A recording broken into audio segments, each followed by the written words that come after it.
एक का वध करते, ये कौन सा न्याय है? कहते नहीं, ऐसे नहीं, कानून बनाया होगा। तो भगवान राम का कानून क्या है? अगर सीताराम का पुजारी कोई बैठा हो तो सुन ले कान खोलकर, तुम सीताराम के पुजारी हो कि सीताराम से सजा पाने की अधिकारी हो? अभी तक तुम्हें निर्णय नहीं ले पाए हो।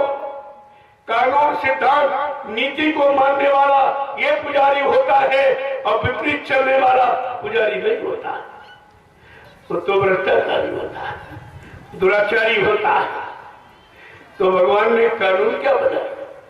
ये रामचरितमानस कानून सिद्धांतों का ग्रंथ है, नीतियों का ग्रंथ है। ये ऊजा पूजा, ये कागज पैर छूने से कुछ नहीं देगा। इसमें जो लिखा है, जब तक उसको अपने मस्तिष्क में नहीं उतारोगे, अपने जीवन में नहीं उतारोगे, तब तक कागज आपको कुछ नहीं दे सकता। तो भगवान राम का कानून क्या है? जरा सुन लीजिए, तुम्हारी समझ में आ जाएगा। सब रामचरितमानस में सबको लिखा। क्या कानून आया कि अनुज वधू भगनी सुत नारी और सुन सठ कन्या समचारी, इन्हें कुदरा की बिलोक चोरी और ताय बधे एक चुपा पूर्ण होई। सीताराम के पुजारियों ध्यान से सुनो। पूजा माने उनके सिद्धांत नीति को मानना, वचनों को मानना ही पूजा है। वचनों को मानकर चलना ही भक्ति है। आदेश हुकुम का पालन करना ही इबादत है। कितने साफ शब्दों में कहा, अनुज वधू भगनी सुतनारी। अनुज माने छोटे भाई की स्त्री, भगनी माने बहन, बहन के लड़के की स्त्री, ये सब बहू की समान। और कुंवारी कन्या, ये चारों निजी कन्या के समान है।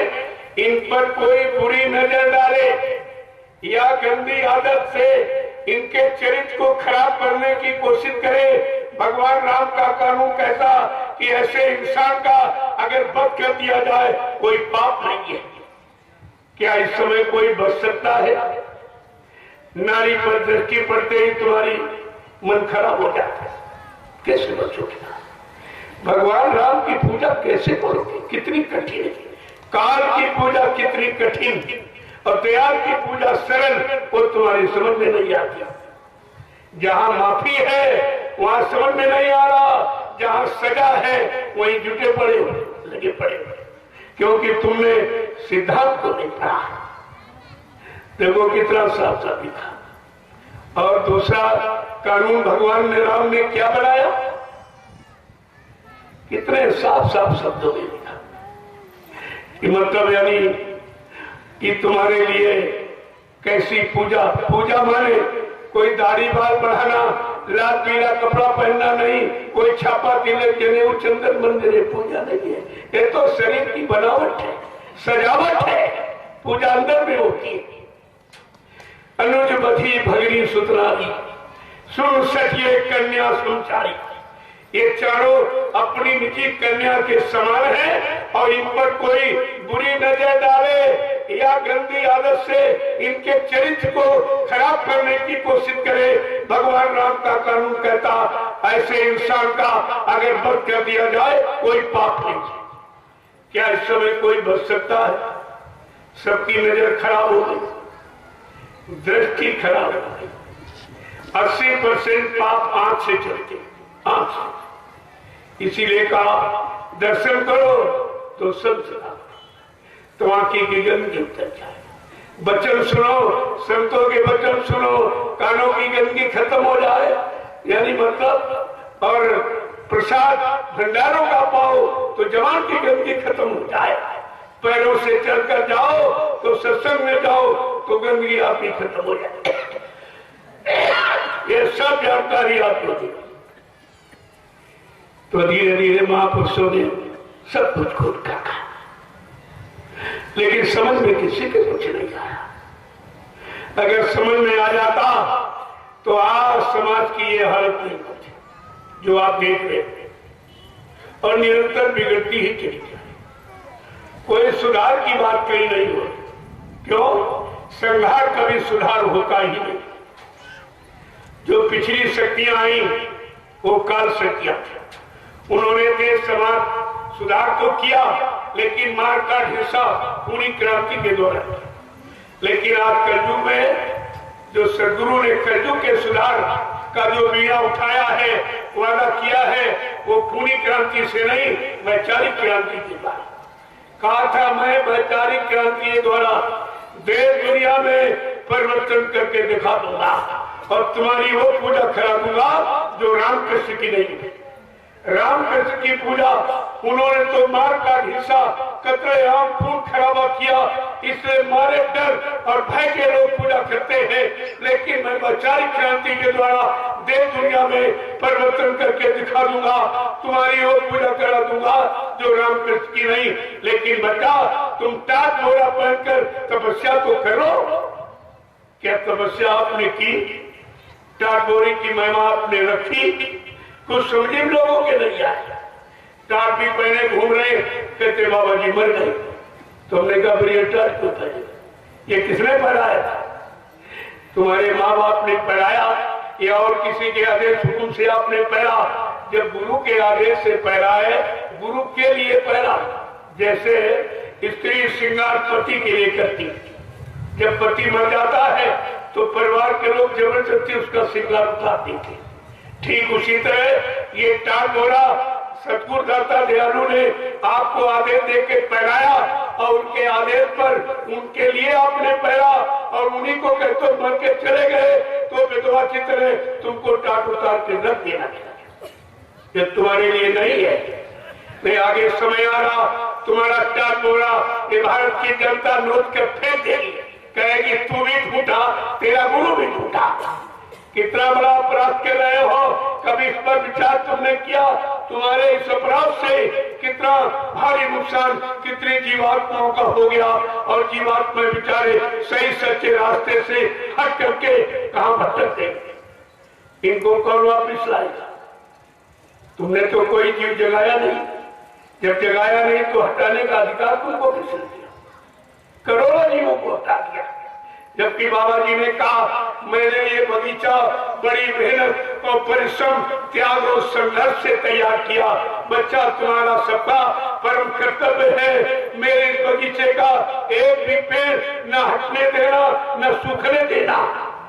आपने आदेश माना है, एक भी जीव आपने नहीं खड़ा किया और स्वार्थ लोभ लालच में करोड़ों जीवों को गुरु की दया से जो हटा दिया, ये इल्जाम ये अपराध कौन माफ करेगा? ये छोटा मोटा अपराध है। कितना बड़ा लाभ आपको बताया गया था। अगर एक जीवात्मा तुम्हारे सही सच्चे संदेश को सुनकर अगर जाग जाती है और सही सच्चे रास्ते पर तुम उसको लगा देते हो तो 1 लाख यज्ञों के समान फल देगा। कितना बड़ा लाभ एक जीवात्मा को जगा देगा। और जगाना तो छोड़ दिया और करोड़ों जीवों को हटा दिया। इनका क्या होगा? इनका क्या होगा? इनके लिए कौन सा स्पेशल नर्क बनाया जाएगा जो ये गुरु के काम को कितने पीछे धकेला, गुरु के व्यवस्था को कितना खराब किया। ये तो बहुत बड़ी सजा है। इस अपराध की सजा यहां कोई बात नहीं कर सकता। धीरे धीरे आपको सब जानता है।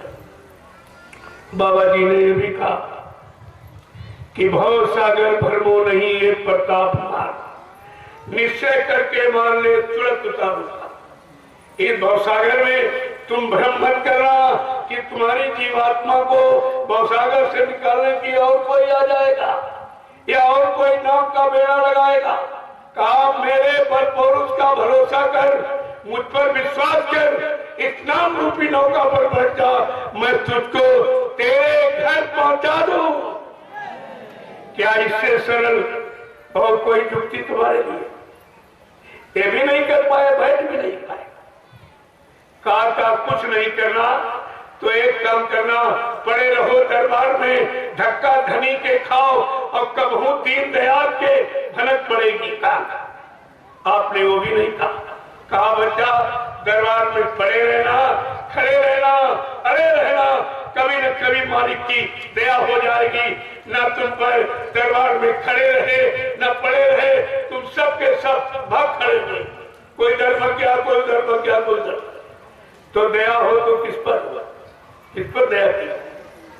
अरे विचार ये भी तो करो, तुमने दया का घाट छोड़ दिया, दरबार छोड़ दिया, तो दया हो तो किस पर हो, कैसे की जाए? यह सब विचार विषय जितना परिचय बाबा जय गुरुदेव जी महाराज ने किया, सच्चे में किसी ने इतना परिचय दिया ही नहीं। इतनी मेहनत जीवों के साथ किसी ने की नहीं, इतनी हमदर्दी कोई लेके आया ही नहीं सच्ची में। और फिर भी हम लोग अपने हमदर्दी को, अपने सुचिंतक को, अपने सहयोगी को, अपने रहमा को पहचान ही नहीं पाए कि मेरे लिए कौन आया, मेरे जीवात्मा के कल्याण के लिए कौन आया, मुझे पाप कर्मों से माफी दिलाने वाले कौन आया। क्या ऐसा कोई कभी सच्ची में आया था? कुछ नहीं समझ। ना समझने का परिणाम है कि दर दर की ठोकरें खा रहे, तुम्हारी कोई सुनने वाला, सबको अपनी अपनी पड़ी है। जब आपसे ये भी कहा था एक दिन ऐसा आएगा कि बच्चा सबकी दाढ़ी में आग लगेगी, कौन किसकी बुझाएगा, सब अपनी अपनी नहीं बुझा पाए। यानी इतनी कठिन परिस्थितियों का सामना करना पड़ेगा, इतनी कठिन बीमारी, महामारी, कष्टों में, झगड़ों में, झंझटों में आप फंस जाओगे, तुम्हारा निकलना मुश्किल हो जाएगा और तुम्हारी मदद करने वाला कोई। ये भी कहा था एक दिन विश्व कुदरत की चपेट में आके खड़ा हो जाएगा। जितने जिम्मेदार लोग जो काले नीले पीले हरे लाल झंडे लिए घूम रहे, ये अपने बड़े झंडों को फेंककर अगर तुम्हारे जय गुरुदेव प्रभु नाम के झंडे के नीचे अगर ना जाए तो इस बाबा को बाबा मत कहना। ये कितने बड़े गुरु की सच्चाई थी। तुमने अपने गुरु की सच्चाई को भी पानी में फेंक दिया, तुम्हारी समझ में कुछ नहीं आया। तो जब कुछ समझ में नहीं आएगा तो परेशानियों को तो सामना करना ही पड़ेगा। अभी क्या आगे और परेशानी, अभी तो ये कुछ नहीं, अभी तो ये जो संतवाणी का प्रसारण वायुमंडल में हो रहा, इससे कुदरत खुल के नंगा नाच नहीं कर पा रही। जिस दिन वाणी का विराम हो जाएगा, आप देखा लॉकडाउन में जैसे वाणी का विराम हुआ, एकदम कुदरत ने हल्ला बोल दिया, एकदम हमला बोल दिया। अब ऐसा बोल दिया जो किसी की समझ में अभी तक नहीं आया। ये क्या है, कौन सी बीमारी है? बीमारी का नाम भी रख दिया, दवा भी तक नहीं, कोई इलाज नहीं, जो है सब उल्टा।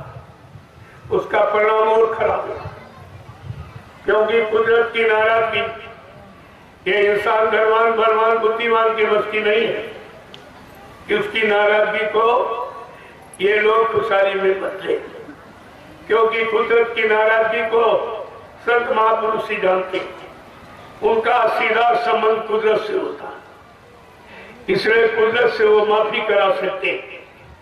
लेकिन जब उनकी बात मानोगे तब तो न तुमने उनकी बात मानी, न बचनों को आपने अपनाया, जो युक्ति बताई उससे भी आप क्यों चले गए, और शरण चरण से कहा केवल पड़े रहना तभी काम हो जाएगा, वो भी काम तुम्हारे से नहीं हुआ। जब तुमने कोई काम किया ही नहीं तो दया मिले तो कैसे मिले? कहा दया करती है? दया का उल्टा याद और याद का उल्टा दया। जब वचनों को याद रखोगे, नीतियों को याद रखोगे, सिद्धांतों को याद रखोगे, अच्छे बुरे पाप पुण्य की पहचान, माँ बहन बेटी बहू की पहचान रखोगे, तब तुम्हारी समझ में सच्चाई और अच्छाई आएगी कि सच्चाई क्या अच्छाई क्या। आज तो सब खराब है, इतना खराब हो गया जिस खराबी का कोई बयान नहीं, और इसे कोई ठीक भी नहीं कर सकता। अगर कोई इंसान चाहे तुम लाख उपाय कर लो, ये किसी से ठीक होने वाला नहीं है, क्योंकि कुदरत नाराज हो। कुदरत की नाराजगी को खुशी में बदलना किसी इंसान की बस की बात नहीं है, और सब महापुरुषों के पास ये जाएंगे, इतना अहंकार गरुड़ कुमार घमंड में है कि उनकी बात मानेंगे नहीं, उनके पास जाएंगे नहीं, तो फिर समाधान कहीं है नहीं। समस्याओं का समाधान और कष्टों का निराकरण या कहीं नहीं, कोई कर ही नहीं सकता। तो आप देखते जाइए धीरे धीरे। मैं तो यही प्रयास करता हूं जिससे ज्यादा लोग बच जाए, जितने लोगों का सामान बाल बच्चे सब बच जाए। प्रयास तो यह किया जाए कि अच्छे समाज की स्थापना हो जाए, सच्चे अच्छे चरित्रवान लोग निकल आए, देश और समाज की सेवा में लग जाए, तो इस भारत देश का कल्याण हो जाए। लेकिन ये बात किसी के दिल में नहीं है, इस पर कोई दृष्टि नहीं डाला, कोई चिंतन भी नहीं कर रहा कि समस्याएं दिन पर दिन बढ़ती जा रही, उलझने बढ़ती जा रही, परेशानियां बढ़ती जा रही। किसी की दृष्टि में अभी तक ये आज नहीं आया, तो आगे क्या आएगा? 70 साल की आजादी का समय ये थोड़ा समय है, एक जीवन है। कलयुग में इतने साल तो इंसान जिंदा रहता, 70 साल आपके चले गए, आजादी जो बर्बादी के कगार पर लाके खड़ी कर 70 साल गए, और अभी तक कोई सुधार नहीं और किसी के बस का भी नहीं। बाबा जी ने एक दृष्टांत आपको दिया था, कहा था बच्चा एक राजा था और उसके राज्य में सूखा पड़ गया।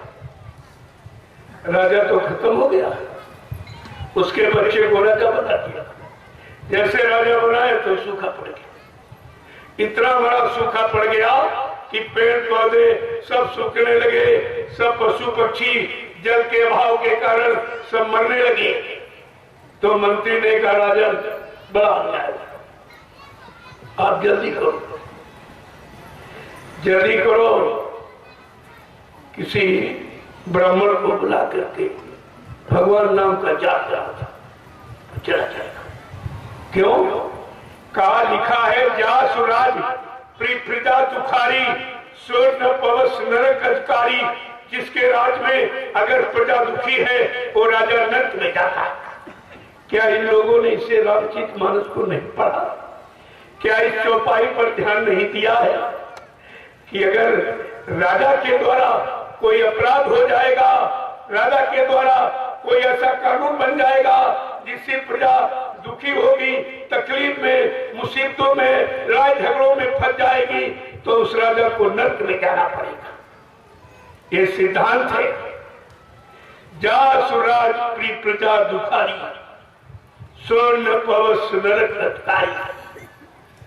अब वो चाहे देश का प्रधानमंत्री राष्ट्रपति हो, चाहे प्रदेश का मुख्यमंत्री हो, चाहे जिले का डीएम हो, तहसील का तहसीलदार हो, ब्लॉक का प्रमुख हो, और चाहे गांव का प्रधान हो या परिवार का मालिक मुखिया हो, कानून सब पर एक ही। जिसके आश्रित जितने लोग रह रहे, अगर वो मुसीबत आपत्ति दुख तकलीफ में है तो वो जो जिम्मेदार व्यक्ति है वो नरक में जाएगा। अगर इसको सिद्धांत को पढ़ लेते तो शायद ये काम नहीं करते। और सिद्धांत किनका है? सीताराम का। और ये सब सीताराम के नाम पर वोट ले रहे, शासन चला रहे, राज चला रहे, जय श्री राम बोल रहे, लेकिन श्री राम जी का कोई काम नहीं, कोई सिद्धांत, कोई कानून नहीं है। उनका तो कानून ये कहता है कि जा सुराज प्री प्रजा दुखारी स्वर्ण पवस सरकारी। हिंदुस्तान की धार्मिक धरा पर शासन करने वालों, पहले इस धार्मिक सिद्धांत को पढ़ लेना। अगर तुम्हारे द्वारा राज्य में प्रजा को तकलीफ होगी तो तुमको नरक में जाना पड़ेगा। क्या किसी ने इसे पढ़ा है? आज भी कोई इस पर ध्यान दे रहा? कुछ नहीं। और राजनीति के बारे में कहा, भगवान राम ने कहा हमारी धार्मिक भूमि पर वही राजनीति करेगा। राजनीति बिन धन धर्मा और प्रभु समर्पे बिन सत्कर्मा। राजनीति बिना धार्मिक कमाई, गाड़ी कमाई के नहीं चली जा सकती। अपने आप पहले राजे महाराजे बादशाह जिन्होंने शासन किया है वो स्वयं अपनी मेहनत की कमाई की रोटी खाता था, कोई न कोई काम अपने हाथ का जरूर करता था। उससे जो पैसा मिलता था उसी से रोटी खाता था, कपड़े पहनता था। और राजकोष का धन का ये प्रजा का मेरा नहीं है, इसको खर्च करने का अनैतिक तरीके से या अपने शरीर ऐशो आराम पर खर्च करने का मेरा कोई अधिकार नहीं। उनके राज शासन देखिए कैसे चले। भगवान राम ने सब कुछ लिखा, क्योंकि इस धार्मिक भूमि पर धर्म लाने के लिए उनको कितना कष्ट उठाना पड़ा। 14 वर्ष जंगल में मारे मारे घूमते रहे। कोई सीताराम की जय बोलने वाला नहीं था, कोई नाम लेने वाला भी नहीं था। कितनी परेशानियां उठाई। जब गुरु के आदेश से गए और गुरु ने आदेश दिया इस तरीके से रहना, तुमको भूमि सेन बलकर वसन कंदमूल फल खाओ, जाओ जमीन पर सोना और बलकर वस्त्र, यही टाटोरा था, झूठ था। जटा झूठ बड़े साफ शब्दों लिखा, सर पे जटाए और बदन में झूठ लपेटो, सीधे जंगल चले जाओ। 14 वर्ष अपने गुरु वशिष्ठ के आदेश का पालन किया, यही टाटोरा पहनकर। उस समय मशीनी युग नहीं था, टाट कपड़े के रूम में बन के नहीं आया था, तो सीधे का लपेटो और चले जाओ। 14 वर्ष आदेश का पालन। देखो गुरु आदेश में क्या शक्ति, क्या ताकत। गुरु आदेश सुरक्षा कवच बन जाता है। और आदेश यही, टाट का हर परिवर्तन हर युग में जिस शक्ति के द्वारा परिवर्तन कराया गया उसको एक टाट की पोशाक ही पहनाई जाए। क्यों?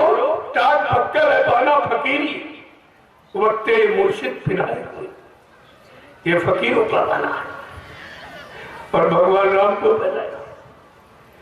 और संदीपन जी ने जो कृष्ण भगवान के गुरु थे, उन्होंने उनको टाट की लंगोटी पहना, काले लंगोटी पहन टाट की लंगोटी पहनाकर संयम का वो प्रमाण प्रस्तुत कर दिया कि 16,108 गोपिकाओं के बीच में रहे पूर्ण योगेश्वर कहलाए। यह है गुरु के द्वारा दिए आदेशित वस्त्र की कीमत। ये सुरक्षा कवच होता है।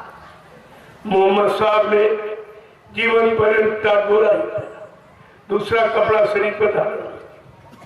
ईसा मसीह उनके पिता ने अंतिम श्वास तक टाटगोरे का सेवन किया। बाबा जी ने इसी दृष्टि से कलयुग के परिवर्तन के लिए उनसे कहा, मेरी शक्तियां इस निवास में रहेगी। और ये 10, 11, 12 जून 1983 लिख लो, ये तारीखें कोई नहीं बताएगा आपको। 10, 11, 12 जून 1983 दिल्ली वोट क्लब पर ले गए और कहा, बच्चा ये पार्लियामेंट, इस पे हिंदुस्तान का कानून रहता, इसके सामने तुम शपथ कसम खा के इस फकीरी भेष को धारण करो। तुम्हारे शरीर से ये फकीरी भेष, ये टाटोरा बक्कर वस्त्र जब तक नहीं उतरेगा, जब तक देश में अच्छी व्यवस्था नहीं आ जाएगी, सबको रोजी रोटी नहीं मिलने लगेगी, महंगाई गरीबी बेरोजगारी को हटा नहीं दिया जाएगा, टैक्सों की भरमार को रोक नहीं दिया जाएगा, तब तक ये टाटोरा तुम शरीर से उतारोगे नहीं। ये संकल्पित वस्त्र है, ये संकल्प लेके पहना गया, ऐसे नहीं। काट टाट पहले हम इसलिए इसमें संकल्प लाए हुए। ये प्रेमियों संकल्प वस्त्र है, संकल्प लेके पहना गया। जब तक संकल्प पूरा नहीं होगा, न पूरा कराने वाला शरीर छोड़ के जाएगा, न तुम्हारे शरीर से टाट उतरेगा। ये हमेशा ध्यान में रखना। और ये भी कहा था दिल्ली वोट क्लब पर जो परीक्षा से टाटोरा उतार दे या पहन ले, उसको सत्संगी मत मानना, वो भविष्य में कोई बहुत बड़ा धोखा दे सकता है। आपने गुरु आदेश को बिल्कुल नहीं सुना, बच्चों का बिल्कुल नहीं ध्यान दिया। जिसने एक झटके में टाटोरा उतार के फेंक दिया स्वास्थ्य लोभ लालच के लिए, और गुरु बन गया। और तुमने भी नहीं समझ पाया, इसने गुरु आदेश का कितना बड़ा खंडन किया और हेलना की है। जो स्वयं गुरु का आदेश पालन नहीं करता, उसका आदेश पालन करने से तुम्हें क्या मिलेगा, क्या आपको नहीं, वो भी आपने कुछ नहीं समझा। एक एक वचन को अगर समझदारी के साथ आपने रखा होता तो हिंदुस्तान में तुम्हें कोई बहकाने भरमाने वाला नहीं होता, कोई नहीं हटा सकता। इतना आपको पढ़ा दिया गया, इतना सुना समझा दिया गया और आपसे करवा भी दिया गया, लेकिन तुम्हारी समझ कुछ नहीं आया, एक भी बात नहीं समझ।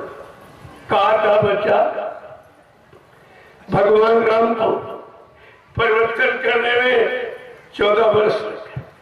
14 वर्ष चाहते तो अयोध्या से फौज ले आते और लंका पर चढ़ाई करके रावण को मार सकते थे, लेकिन नहीं। 14 वर्ष इंतजारी की, बिना इंतजारी का कोई इतिहास नहीं है और इंतजारी ही इतिहास बनाती है। 14 वर्ष इंतजार किया और कहा घर गृहस्थी परिवार राजपाट सुख में नहीं, जंगल में, जंगल में तमाम ऋषियों मुनियों के आश्रम पर उनसे आशीर्वाद दिया।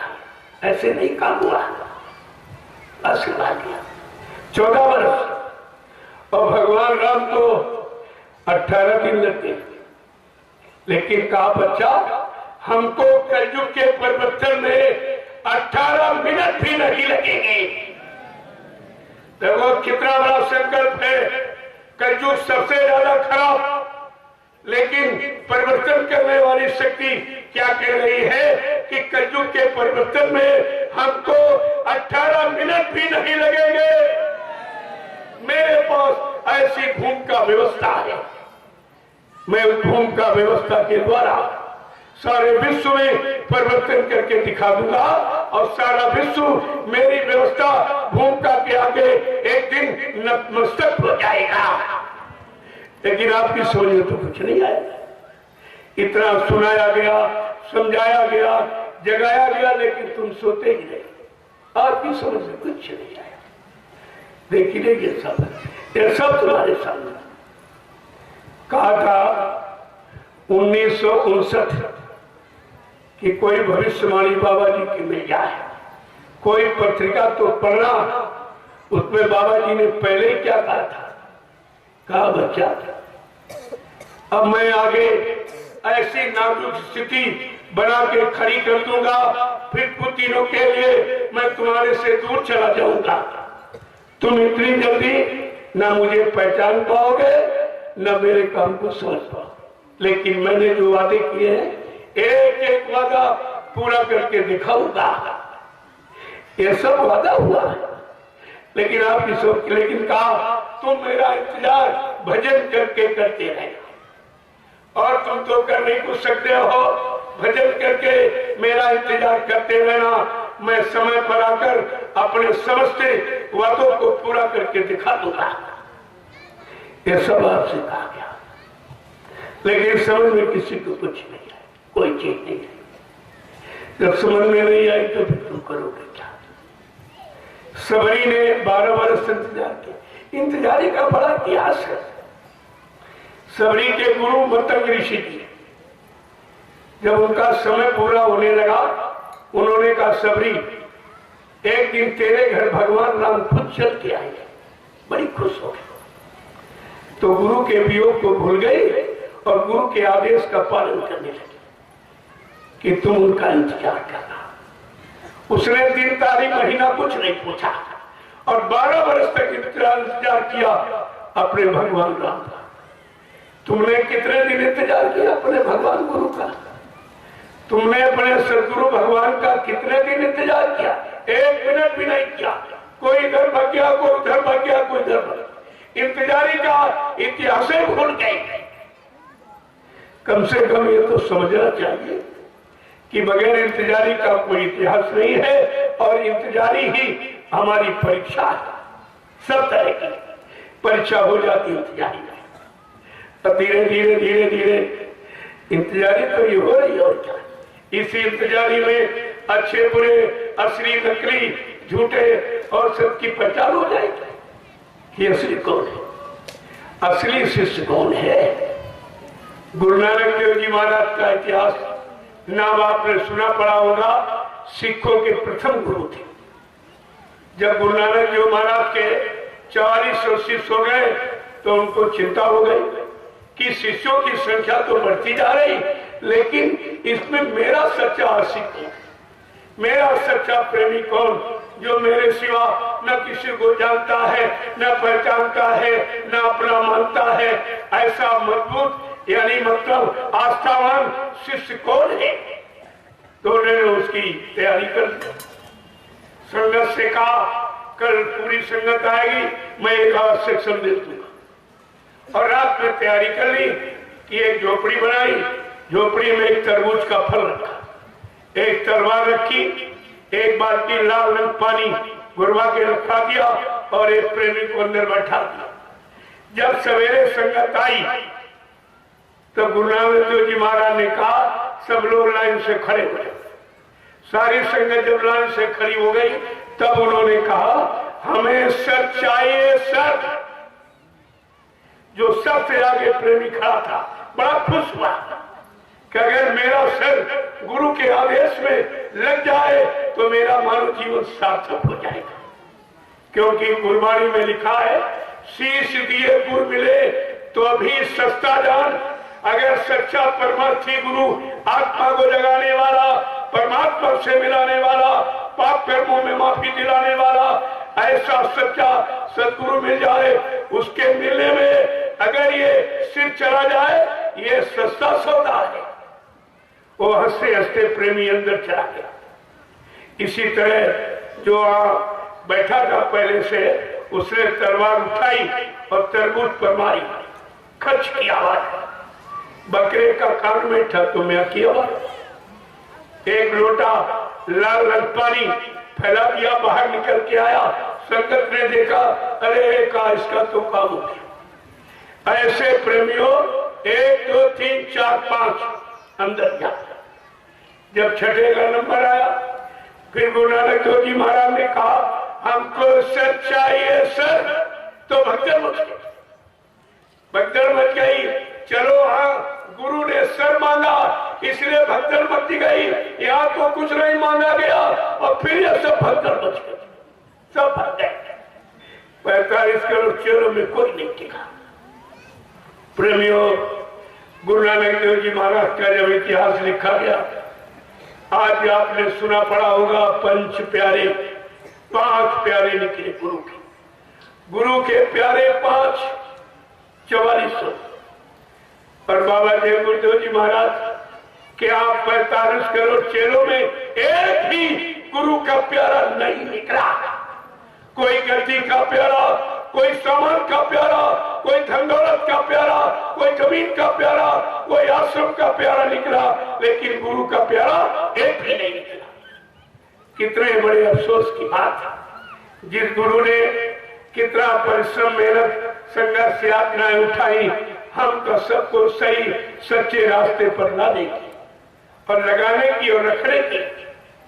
और ऐसा किसी गुरु का इतिहास सृष्टि में नहीं कि अपने शिष्यों, अपने भक्तों की परेशानी, मुसीबतों के लिए स्वतः जेल में चला गया। 1975 का समय बहुत खराब था। उस खराब समय में हमारा आपका बचना बड़ा मुश्किल था। इसलिए गुरु ने अपने शिष्यों, भक्तों को बचाने के लिए उन पर कोई परेशानी, आपद, मुसीबत न आवे, क्योंकि ये बर्दाश्त नहीं कर सकते, बर्दाश्त की क्षमता इनमें नहीं है, तो सारी हमारी आपकी मुसीबत अपने सिर पर लेकर के और जेल में चले गए 21 महीने की। और बेड़ी हथकड़ी गए चोरों की तरह। क्या किसी गुरु ने अपने शिष्यों के लिए इतना कष्ट उठाया और आपने उनके कष्ट का कोई ध्यान नहीं दिया, कोई ध्यान नहीं। अरे जेल में जब कोई कुछ नहीं कर पाए, वहां भी बड़ी कोशिश की मारने की तरह तरह से, लेकिन बाबा जी ने तो चैलेंज किया था कि बच्चा अभी मुझे मारने के लिए सृष्टि में कोई सामान तैयार ही नहीं, न मुझे कोई मार सकता, न मुझे कोई धोखा दे सकता, न मुझे कोई धन सामान से खरीद सकता। मैं अपना काम करने आया हूँ, काम करके ही जाऊंगा। और कहा अगर जरूरत पड़ी तो इसी शरीर में 400 वर्ष तक रहूंगा और काम करके ही जाऊंगा। क्या 400 वर्ष निकल गए? जवाब कहते हो बाबा जी चले गए। अभी तो हिंदुस्तान में ये प्रचार किया गया कि बाबा जय गुरुदेव जी महाराज के शरीर की उम्र 116, 400 वर्ष तो नहीं निकले। फिर आपने विश्वास कैसे? गुरु के वचनों पर कोई विश्वास नहीं, दुनियादारों पर इतना बड़ा विश्वास है। ये तो आपको इतना समझना चाहिए था, लेकिन आपने कुछ भी नहीं समझा। और ये कितना बड़ा कलंक लगा दिया।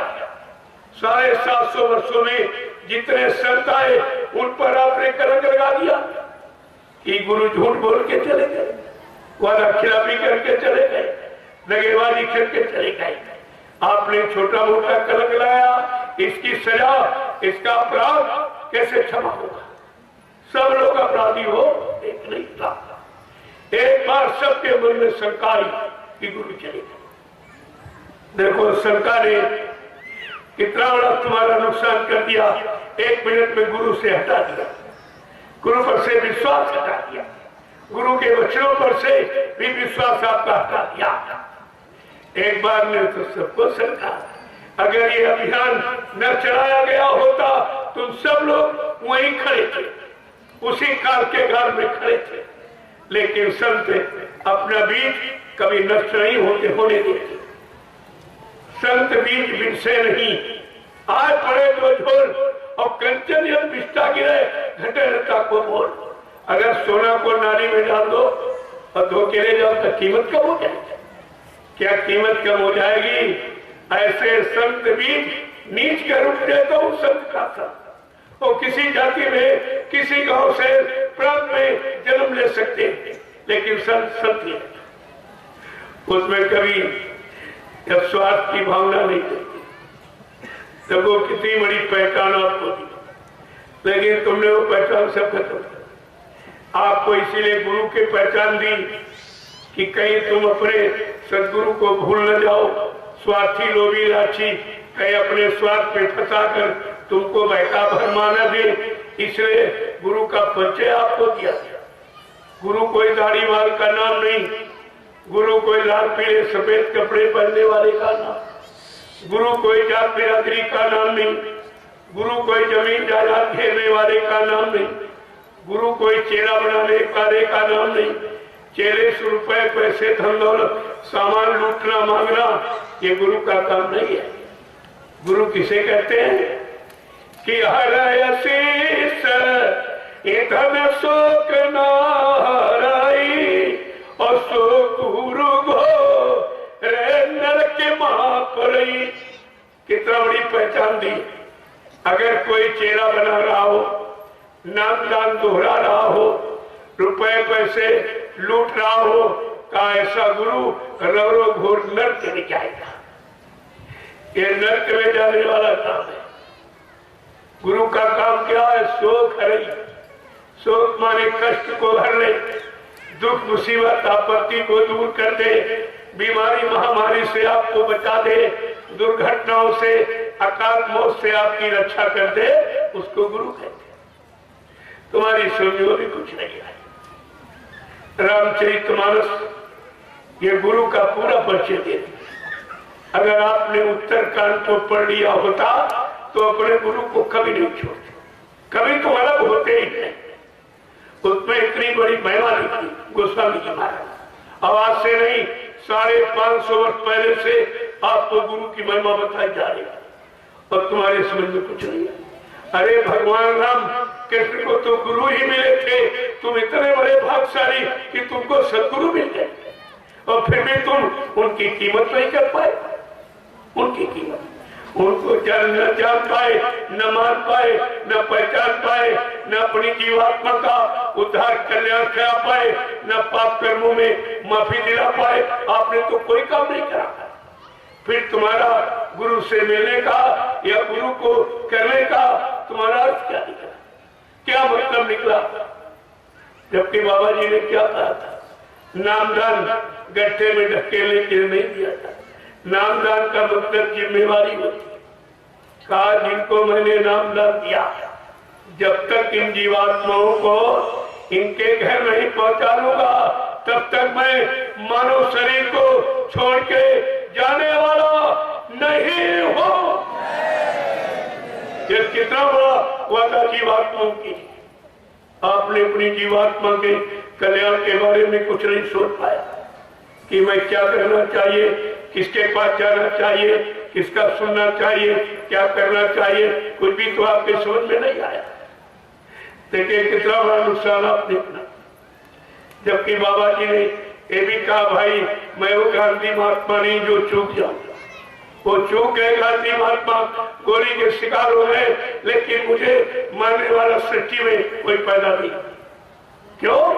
वो अपनी इच्छा से आए, उनको किसी ने भेजा नहीं है। प्रेमियों, गुरु भेजे जाते तब आते, संत भेजे जाते तब आते, सदगुरु भेजा जाता तब आता, लेकिन परम संत सच्चा सतगुरु निवासी अपनी इच्छा से आता है और काम करके अपनी इच्छा से ही जाता है। जय। न उसे कोई बुलाता, न यहाँ से कोई उसे तो अपनी इच्छा के मालिक। और आपने प्रचार तो खूब किया, लेकिन तुम्हें भूल गए। आपने बड़ा गाना गाया, दुर्धाम के वासी अविनाशी निज मौत से जब जब आते हैं, भूले जीवों पर प्यारे गुरु तब खूब दया बरसाते। निज मौत से, अपनी मौत से आते, उनको कोई भेदता नहीं है जो यहाँ से जबरदस्ती कोई उनको ले जा सकता। वो अपनी इच्छा मौज मर्जी के मालिक है, लेकिन कुछ नहीं सोच पाएगा। गाना गाते रहे, भूल गया। आपने तो ये भी कहा है कि जय गुरुदेव नाम से ही विश्व को सुख शांति मिलेगी। बाबा जय गुरुदेव द्वारा सारे विश्व को सच्ची सुख शांति मिलेगी। और उन्हीं के लिए कह रहे, मर के चले गए तो विश्व को सच्ची सुख शांति कौन देगा? कौन देगा? ये भी तो आपको पूछना चाहिए था कि उनके इन वादों को पूरा कौन करेगा। आपको तो सोचना चाहिए, लेकिन सोचोगे कैसे जब बुद्धि में विकार आ जाता, जब शरीर का खान पान बिगड़ जाता और मन का संतुलन खराब हो जाता और इंसान का देखना सुनना बोलना चलना बैठना उठना सब खराब हो जाता, तब परिवार समाज की स्थिति बिगड़ जाती, उसे से बिगड़ती है। और ये सब हो रहा और इस पर कोई दृष्टि नहीं डालना। जब इनको पता चल गया कि बीमारी मांसाहारी मुल्क चीन से आई, मांसाहारी मुल्क, तो हिंदुस्तान के जिम्मेदार लोगों को चाहिए कि तुरंत अपने देश में मांसाहार मत कर। ये मत करा देते कोई बीमारी नहीं है, लेकिन कुछ उसको और छूट दी जाए। सब उल्टा क्यों हो रहा? क्यों? बिना फिर धर्मशास्त्रों की बात कैसे सिद्ध होगी? धर्मशास्त्र झूठे हो जाएंगे। विनाशकारी विपरीत बुद्धि, जब जिनका विनाश होने को होता उनकी बुद्धि विपरीत दिशा में ही कार्य करती। कितनी सच्ची अच्छी बात तो उनकी सोच चली जाती। क्यों?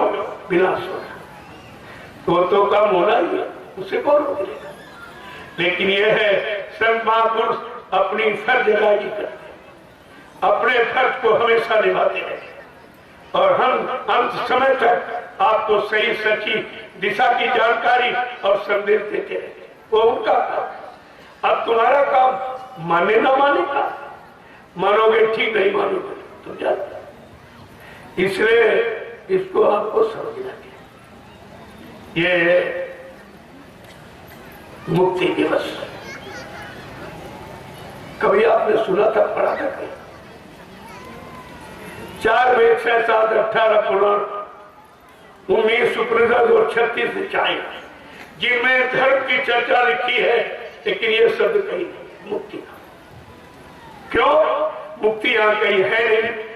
न कागज पढ़ने में, न पत्थर पूजने में, न पानी चढ़ाने में, न फूल बतासे अगरबत्ती लगाने में मुक्ति नहीं। मुक्ति संत चरण की राशि, मुक्ति संतों के चरणों में। और संत कलयुग में आए, न सतयुग में आए, न त्रेता न द्वापर में आए। इसलिए उस समय किसी को मुक्ति नहीं। जब रामकृष्ण को मुक्ति नहीं मिली, जिनको भगवान कहते हो, तो इंसानों को कैसे मिल जाएगी? और इसीलिए साफ शब्दों में लिख दिया गया, मुक्ति कब मिलेगी और कहां मिलेगी? कहा मुक्ति संत चरण की दासी। जब कलयुग में संत महापुरुष आएंगे उनके चरणों में मुक्ति वास करती है, इसलिए उनके चरण स्पर्श किए जाते हैं। चरण स्पर्श, चरण को प्रणाम किया जाता है, दंडवत प्रणाम किया, छुआ नहीं। हाथ से छूने से चरणों की महिमा क्यों, तुमने हाथ से बहुत गंदे काम किए। लेकिन अब जीव बेचारा जानता नहीं, वो तो पत्थर पूजा करने वाला है, उसको क्या मालूम कि छुआ जाता कि नहीं छुआ जाता। छुआ जाता है कि दंडवत की जाती, कि दूर से दर्शन प्रणाम किया जाता, अब ये कुछ मालूम नहीं। लेकिन धीरे धीरे धीरे सब सत्संगों में आते रहोगे, जानकारी मिलती रही तो आपकी समझ में सब आ जाए। तो जब उनको नहीं मिली, ब्रह्मा जी ब्रह्मलोक का सुख आनंद को उठा रहे, लेकिन उनकी जीवात्मा जगी न घर पहुंची। भगवान विष्णु विष्णुलोक का सुख आनंद उठा रहे, उनकी जीवात्मा जगी न घर पहुंची। भगवान शंकर शिवलोक का सुख आनंद उठा रहे, उनकी जीवात्मा जगी न घर। तीसरी आंख तो खुल गई, लेकिन आगे के लोगों का ज्ञान कराने वाला कोई संत सदगुरु नहीं मिला, वो भी बेचारे अपने लोक तक सीमित रहे। भगवान राम साकेत लोक का सुख आनंद उठा रहे, उनकी जीवात्मा जगी न घर पहुंची। भगवान कृष्ण गोलोक का सुख आनंद उठा रहे, उनकी जीवात्मा जगी न घर पहुंची। और देवी देवता देवलोक का सुख आनंद उठा रहे, उनकी जीवात्मा जगी न घर पहुंची। क्योंकि जीवात्मा जगाने का अधिकार केवल संत सदगुरु को है, और वो कलयुग में आए। देखो कितनी बड़ी दया उनकी, गंदगी में आए, अच्छे युग थे, अच्छी उम्र थी, अच्छा खान पान, अच्छे कर्म, तपस्या त्याग संयम करने वाले, वो तब नहीं आए। कब आए? कलयुग के गंदे जीवों के लिए, जिनका कोई सहारा नहीं, जिनका कोई किनारा नहीं, उनके लिए आए। और कितना सरल करके रास्ता दिया, सरल करके कहा कि वो पूजा पाठ तुम्हारे बस की नहीं है, क्योंकि शरीर तन गंदा, मन गंदा, इंद्रिया गंदी, खान पान गंदा, सोचना समझना करना कराना सब गंदा। गंदगी में कोई पूजा स्वीकार नहीं होती, इसलिए कहा ये तुम्हारे बस की नहीं। तो कलयुग के जीवों पर कितनी बड़ी हमदर्दी की। क्या कहा? यही कलिकाल में साधन दूजा, मन कर्म वचन गुरु पर पूजा। कि कलयुग में कोई साधना, कोई पूजा पाठ कुछ नहीं, केवल गुरु के आदेश हुक्म का पालन करना ही सच्ची पूजा है। गुरु खुश हो गए तो सब कुछ, गुरु प्रसन्न साहिब अनुकूला।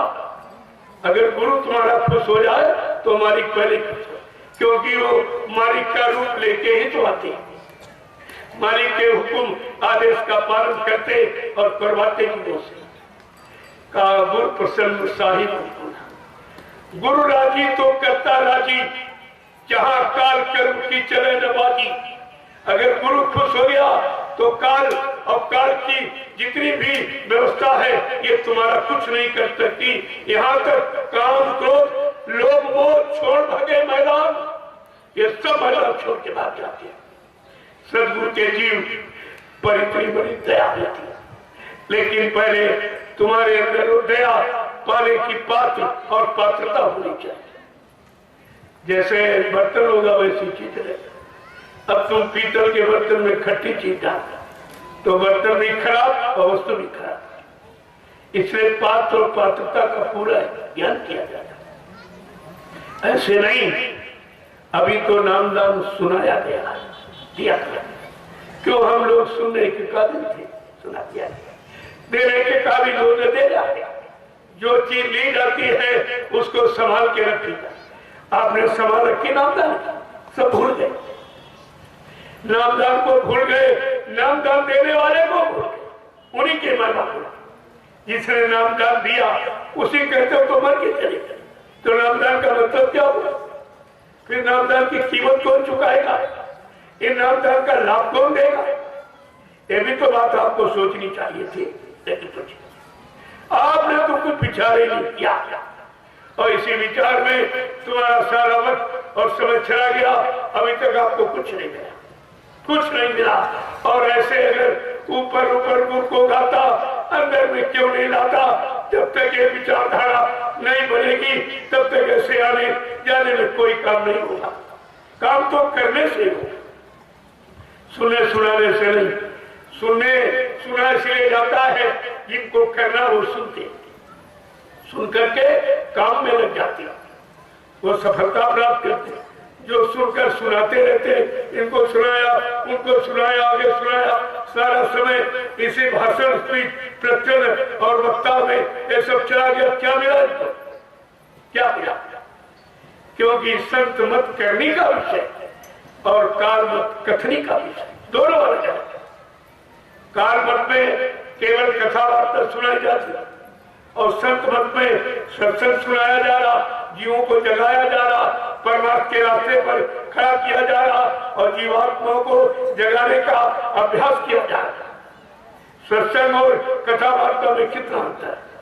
अभी तक वो भी अंतर आप नहीं समझ पाए, लेकिन जब धीरे धीरे सत्संगों में आते जाते रहोगे तो आपकी समझ में समझ। तो ये 10 दिवसीय कार्यक्रम आपका मुक्ति दिवस का और होली मिलन महोत्सव। पहले समझ लो मुक्ति दिवस यही तुम्हारा मूल त्योहार, क्योंकि आपकी दिवाली यही है। आपकी खुशहाली यानी जीवात्मा काल कर्म के झगड़े से अलग हो जाए। जो काल माया ने मिलकर कर्मों का जाल बनाया, इस जाल से अलग हो जाए, स्वतंत्र हो जाए, अपने घर पहुंच जाए, तब इसकी दिवाली।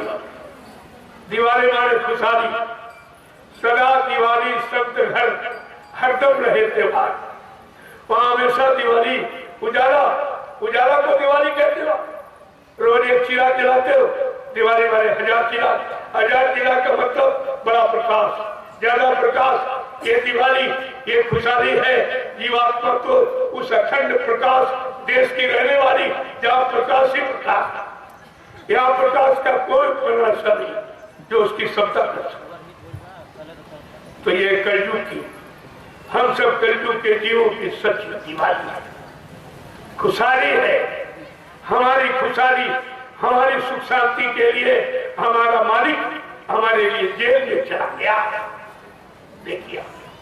और 21 महीने पहले करीब है शासन प्रशासन ने बड़ा दबाव डाला कि बाबा जी आप अपने शिष्यों से हमारा प्रचार करा दीजिए, मैं आपको एक हेलीकॉप्टर दूंगी, बहुत सा रुपया पैसा दूं। बाबा जी ने कहा उसमें है तो किससे बात कर रही है?